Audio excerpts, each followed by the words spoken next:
fun, and, you know, Michael Gough, who had been in a lot of much bigger pictures and well-known stage actor and everything else, once he agreed to do the film, you know, he entered right into the spirit of it, and you know, never stepped away from the rest of the cast or anything like that. But he became one of the gang.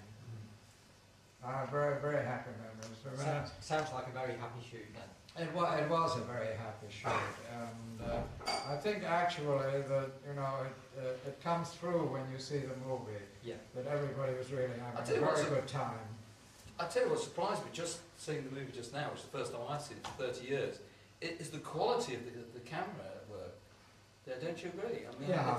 It's really not surprised me. I've learned obviously so much since then, and I can recognise different shots. I mean, it was some very interesting stuff. Well, Anthony was a very talented director, and I think he would have had a great career. And certainly I would have liked to make more films with him, but unfortunately, not long after Horror Hospital, he became very ill, and he was diagnosed with cancer, and then he couldn't work anymore, and he died in 1980. He was only about 42 years old. Quite a loss to the industry. Really a loss to the industry, because I think he would have gone a long way if that hadn't happened. It was a real tragedy. Okay, but at least he left his two great films, Bizarre and Horror Hospital, and I'm sure, you know, had he lived, we'd have loved to have invited him along to the festival. And he was also in the film. He was also in the film. Well, he's in the opening sequence in the nightclub, if you can call it that. He's the fellow. The cardboard that we put up the corner.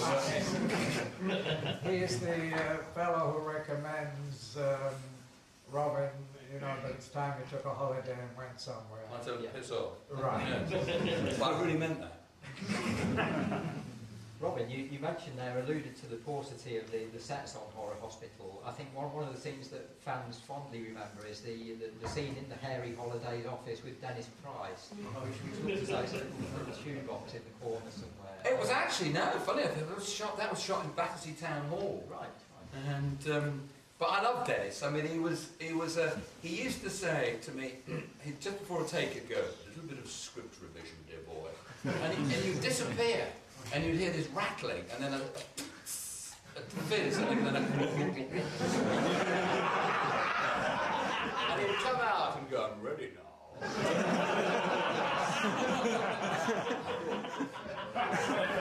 3 years wasted at university there. You know.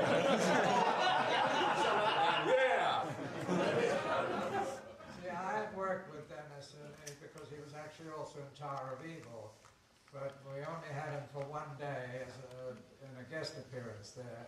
But it was a very happy experience, and it was, well, it was a couple of years before Horror Hospital, and he hadn't quite reached the stage that he was in when we made Horror Hospital. It would have been nice if he put his teeth in, though. Just watching it. But he was really wonderful to work with, and he's sweet. He was a sweet guy, yes, absolutely. Okay. Right, I think we've reached a moment that a lot of you will have been waiting for, confessions.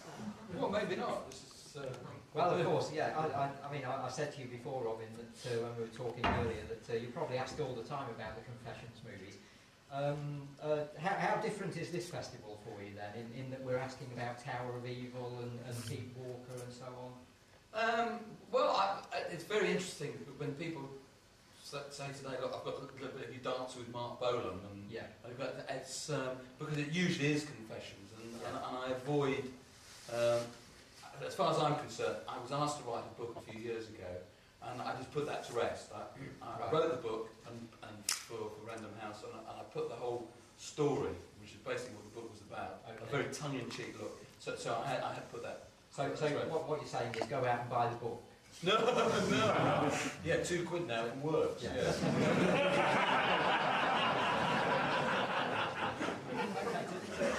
To maybe tie the Confessions films into this weekend then, perhaps I should mention that the first one, Confessions of a Window Cleaner, was directed by another old friend of the festival, Val Guest, who'd worked on many great British... Or Val Pest, as his name.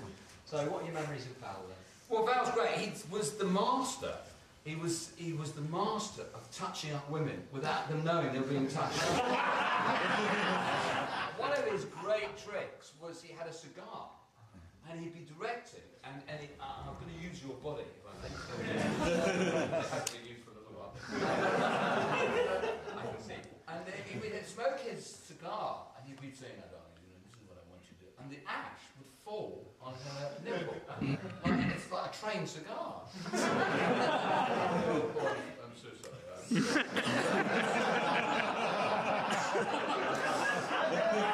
Now the girls think this poor bloke, poor old codger, he doesn't know what he's doing here. Let him get away with it. And he'd be going back from breast to breast. He